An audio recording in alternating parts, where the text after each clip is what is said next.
nestled against green cliffs and winding channels alone. Native American man paddles his canoe through the cold, unbroken waters, navigating the river's curve with urgency. He is exhausted, a survivor of a violent encounter he never expected. His vessel, carved with precision, was meant to carry 3, yet he rides alone. The 8 companions he'd set out with have been captured, taken by strangers with pale faces, clad in furs and bearing glittering, hard-to-fathom weapons. But these strangers aren't simply lost travelers. They're warriors with iron will and impenetrable shields, unlike anything he's seen. Upon reaching his village, he shares the story of his friend's capture, recounting the ambush in measured but tense words, urging his people to prepare for what lies ahead. He speaks of bearded men wielding radiant weapons and shields. These men's arrival on this land marks an extraordinary and ominous shift in their world, one that would spark the fires of confrontation.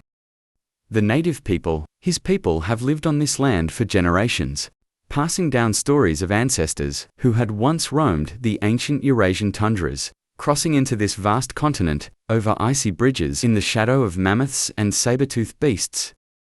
These are not mere myths to them. They embody the spirit of resilience that brought their ancestors here. These ancestors survived harsh climates and untamed wilds, forging a deep connection to this land that they would one day defend with their lives. With the Earth's shifting landscapes and the melting of ancient glaciers, the bridge between the continents had long broken, severing their ties with the world of these strange newcomers. Over the centuries, the peoples of the Americas and the Eurasian world developed separately, with no knowledge of each other's existence. The sight of these unfamiliar figures and their alien technology shocks and unsettles them profoundly. In the intervening years, great empires and civilizations have risen and fallen across the globe, as the native tribes of America fostered their distinct cultures and traditions. On the opposite side of the world, the Vikings of Scandinavia carved out a name for themselves as explorers, conquerors, and traders. Renowned for their skill with ships and their fearsome raids, these Norsemen laid waste to European coastlines and established settlements as far as Iceland and Greenland. But hardened as they were, they now faced an unexplored land, a land utterly untouched by the ambitions of the Old World. Their arrival on this continent marked the first interruption in tens of thousands of years of isolation, a moment that would test the mettle of both peoples. Thorvald Eriksson, brother of the famed explorer Leif Erikson, leads this small band of Norse. Unlike Leif's earlier voyage, which touched the American coast without encountering inhabitants, Thorvald's expedition would not end in mere exploration. This time, as the wary Norsemen look up, a fleet of canoes is upon them, bearing warriors armed with weapons and bound by their people's fierce love for their homeland. The Vikings hurriedly gather around their ship, forming a defensive circle with their shields raised against the onslaught. A rain of stone-tipped arrows beats against them in a rhythmic barrage. Each arrow, sharp and strong, is a testament to the craftsmanship and combat skills by the native people over generations. These warriors have perfected their stone weapons to survive in a harsh environment, as effective as any iron blade in the hands of their seasoned fighters. Despite the fury of the assault, the Vikings hold their ground behind their shields. As the battle rages, it's clear that neither side has the upper hand, both too skilled and too stubborn to yield. When the native warriors finally withdraw, the Vikings breathe a sigh of relief, thinking they've survived the worst of it. But fate has other plans. As a single arrow finds its mark, piercing the side of Thorvald Eriksson, with his final breaths, he orders his men to bury him on this foreign soil, asking for a pair of crosses at his head and feet. A testament to his Christian faith in a pagan world. His men, respecting his wishes, lay him to rest in this strange land, forever connecting him to it in life and in death. The crew, deeply shaken, returns to life, Eriksson's settlement. Once spring arrives, they depart for Greenland, carrying the memory of their captain's sacrifice. Their return sparks tales of their encounters, stories that blend with the ancient Norse sagas and become woven into the fabric of their people's history. But this is only the beginning. Word of this land and its mysteries has spread among the Norse, inspiring a new wave of explorers who wish to seek their fortune in America's untamed wilderness. Sometime later, another Viking named Thorfinn arrives in the Americas, guided by both the allure of discovery and the hope of establishing a permanent settlement. Thorfinn is a leader of notable vision and determination, bringing with him nearly 70 settlers, among whom are both Christians and pagans. This diverse group reflects a unique cultural blend within Viking society, a world on the cusp of religious transition. Thorfinn's journey, however, is fraught with challenges from the very beginning, as the untamed landscape tests his followers. Upon their arrival, fortune appears to favor them, when they find a beached whale, a serendipitous source of food to sustain them through the grueling winter months. The Norse settlers establish a camp of sod houses, small, sturdy shelters designed to keep out the biting cold. The settlers' reliance on the whale meat speaks to the harsh reality of survival in these lands where food is scarce and the elements unforgiving. Here the Norsemen face a relentless winter, one harsher and colder than anything they have known.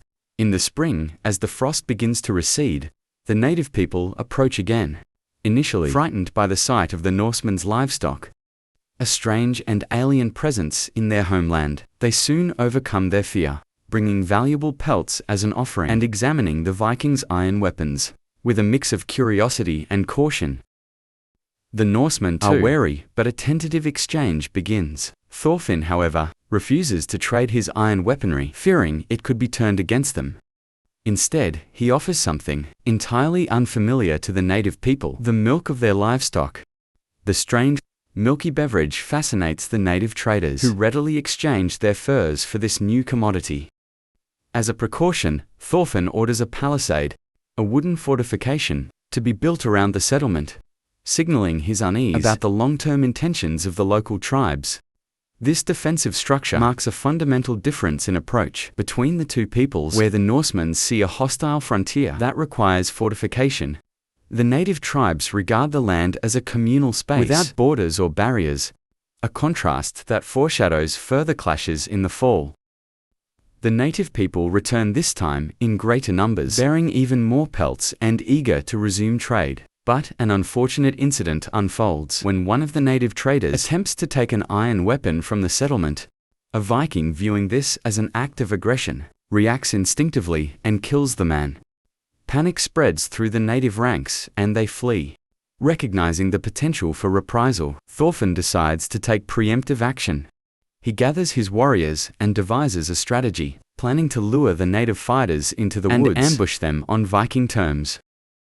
The resulting battle is brutal and merciless. Stone-tipped arrows clash with iron-forged axes, the screams of warriors echoing through the trees. Each side fights with the fury of a people defending their way of life. The native fighters wield their tomahawks with deadly arrows, precision, but the Vikings' iron armor and shields give them a slight advantage. They push back the native forces, leaving several bodies behind in the woods. As a grim testament to the clash of civilizations, despite their military success, the toll of constant conflict wears on the settlers. By winter's end, decides that it is best to abandon the settlement. Loading their ships with precious pelts and American grapes, they set sail back to Greenland. Their dreams of a North America dimmed, but not entirely extinguished. These events are recorded in the Saga of the Greenlanders, one of two Icelandic sagas chronicling Viking encounters with the Americas, regions they refer to as Markland, Helgeland, and Vinland. The second saga, the Saga of Eric the Red, recounts the same fundamental story, but with notable variations. This version combines the tales of Thorvald and Thorfinn into one cohesive narrative, embellishing the account with a dramatic battle scene, where the native people outnumbered and nearly overwhelm the Vikings. The Norse are only saved when a woman named known for her unbreakable courage, intimidates the native warriors by baring her chest and striking it with a sword. Both sagas, steeped in the oral tradition, carry echoes of medieval folklore, with details both heroic and supernatural. These sagas reflect a time when Viking society was undergoing profound changes, shifting from tribal clans into organized kingdoms. The Norse settlements on Greenland were dwindling, the last vestiges of their once bold expansion into uncharted territories. As Christianity spread through Scandinavia, the old ways, the gods of Asgard, the tales of heroism and mysticism faded. The stories of their encounters with the native tribes of America survived, only as whispered rumors and fireside tales. In 1340, a wandering Italian monk mentioned a land called Marcalotta, home to giants and peculiar stone buildings, a faint recollection of these Viking legends. By the time Columbus reached the Bahamas in 1492, the Vatican had already lost track of Greenland, a forgotten outpost on Europe's fringe. Columbus's arrival in the New World marked the beginning of a different era, one of conquest and colonization on a scale the Norse could never have imagined. For centuries, scholars doubted whether the Vikings had truly set foot on American soil, dismissing the sagas as myth. However, in 1960, an archaeological dig in Newfoundland unearthed evidence of Viking occupation, sod houses, an iron forge, and wood shaped by metal tools, confirming that Norse explorers had indeed reached North America around 1021. This discovery reignited interest in Viking history, providing tangible proof of their presence in the New World. Despite the evidence, the Norse did not establish a lasting foothold in America. Some historians speculate that their departure was due to resistance from the indigenous Biothug, or Dorset, peoples who may have viewed the Norse settlers as a dangerous threat. As recounted in the saga of Eric the Red, the land was excellent, but they could never live there in safety or freedom from fear because of the native inhabitants. In the end, the Vikings returned to their homelands, leaving America largely unscathed by the conquest that reshaped Europe. Today, these stories of first contact endure as a testament to the resilience of both the Vikings and the Native Americans, two peoples separated by oceans, but bound by a shared determination to defend their way of life. The Norse sagas, with their tales of exploration, courage, and conflict, serve as both a historical record and a mythic narrative, reminding us of a time when two worlds collided and, for a brief moment, shared the same horizon.